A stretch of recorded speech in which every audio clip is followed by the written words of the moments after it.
Assalamualaikum warahmatullahi wabarakatuh. Perkenalkan, nama saya Sagita Dewi dari kelas 10 PPLG 2 nomor absen 32.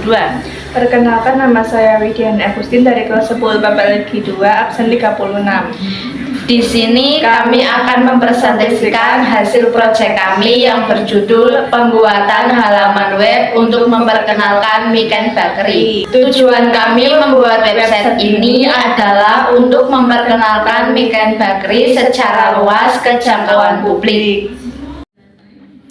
Pertama, kita buka Visual Studio Code, lalu kita buat file yang berjudul index.html.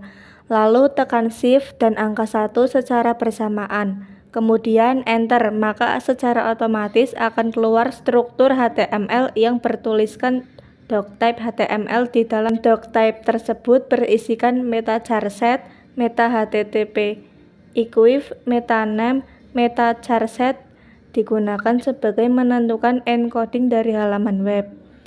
Meta HTTP equif digunakan untuk menentukan versi Internet Explorer atau IE, tempat halaman web harus dirender.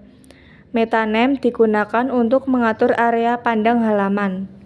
Lalu di bawahnya bertuliskan title yang digunakan untuk menentukan judul dokumen HTML. Lalu link rel sendiri digunakan untuk menentukan hubungan antara dokumen saat ini dan dokumen yang tertaut. Lalu kita tambahkan font dengan cara search di Chrome, lalu ketik Google Font, setelah itu cari font yang kalian inginkan. Lalu copy paste, maka akan muncul seperti ini. Lalu kita tambahkan feather icon yang berfungsi dapat mengubah ukuran stylenya karena berbentuk SVG. SVG sendiri untuk menampilkan grafik 2 dimensi, bagan, dan ilustrasi di situs web. Lalu kita buat style CSS. Untuk style CSS sendiri nanti akan kita terangkan setelah indeks HTML ini. Setelah itu kita buat navbar yang berfungsi untuk menyediakan link navigasi baik dalam dokumen saat ini atau ke dokumen lain. Terus kita buat div class di dalamnya yang berisikan ahref yang berfungsi untuk memasukkan link eksternal dan internal pada sebuah website yang berisikan home, about, menu, produk, dan kontak. Lalu kita buat div class navbar untuk menampilkan ikon seperti search, shopping cart, dan menu. Lalu kita buat div class search from, tujuannya agar ikon search dapat muncul ketika diklik. Lalu di dalam shopping cart ini kita buat div class yang bertujuan untuk menampilkan produk yang dibeli oleh customer. Lanjut, di sini kita membuat hero section. Di dalam hero section sendiri terdapat H1, H2, P, dan ahref yang digunakan untuk mendefinisikan judul, menandai paragraf teks, dan membuat tautan link ke halaman atau sumber lain. Lalu kita buat about section. Di sini berisikan H2 untuk membuat judul dan span digunakan untuk mengelompokkan elemen untuk tujuan penataan gaya. Lalu kita tambahkan img search yang digunakan untuk memanggil gambar. Lalu H3 dan P untuk membuat paragraf yang kalian inginkan. Lanjut kita ke menu. Seperti biasa kita membuat judul terlebih dahulu dengan H2 dan P untuk membuat paragrafnya. Lalu kita tambahkan img search untuk menempelkan gambar, H3 untuk memberikan judul, dan P class untuk menambahkan harga.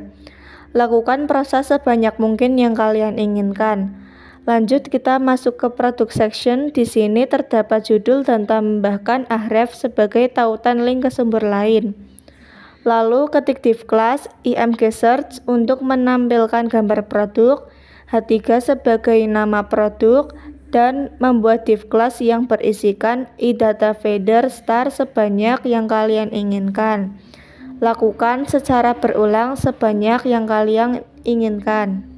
Lalu kita masuk ke konteks section. Di sini terdapat judul dan iframe search yang bertujuan agar kita bisa mengakses ke media sosial web tersebut. Lalu kita membuat footer. Footer sendiri adalah bagian kaki dari web. Kalian bisa menambahkan ikon medsos yang kalian inginkan. Lalu tambahkan div class yang berisikan home, about, menu, kontak, dan produk. Setelah itu kita buat paragraf yang berisikan nama pembuat dari web tersebut. Lalu yang terakhir kita membuat text script untuk menghubungkan ke file JavaScript. Lalu kita beralih ke style CSS. Style CSS sendiri digunakan untuk menentukan tampilan dan format pada sebuah website dan mengatur mulai dari font, warna tulisan, dan latar belakang pada website tersebut.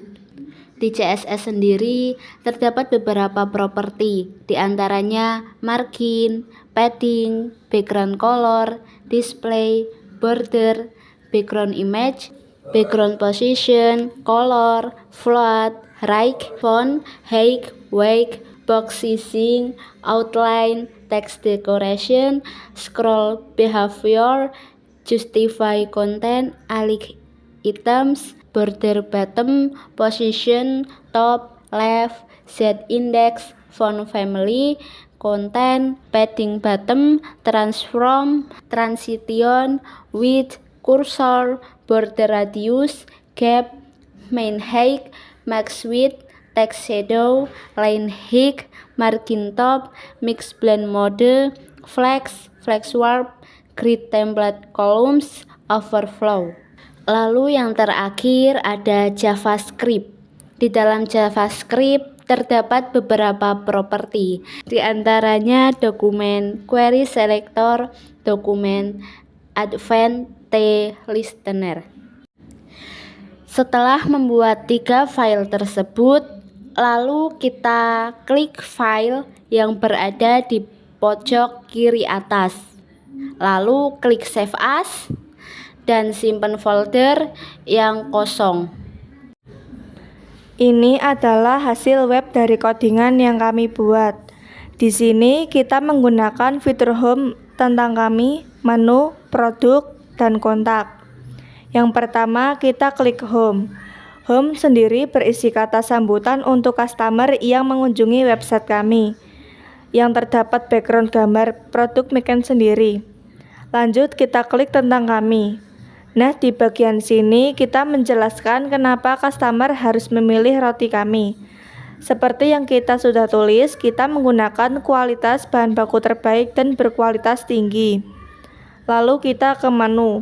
Nah, Miken Bakery sendiri menyediakan beberapa menu, di antaranya croissant, donat, brownies, cheesecake, cookies, cake, dan lain-lain. Lanjut kita ke produk. Nah, di produk ini ada beberapa produk unggulan dari Miken Bakery, di antaranya yaitu pizza mini, roti o, donat, dan cake. Lanjut yang terakhir ada kontak. Di sini kalian bisa melihat lokasi Miken Bakery sendiri. Di sampingnya kalian bisa menambahkan nama, email, dan nomor telepon. Lalu kirim pesan jika kalian ingin memesannya. Sekian presentasi dari kami. Mohon maaf apabila ada salah kata. Semoga bermanfaat. Wassalamualaikum warahmatullahi wabarakatuh.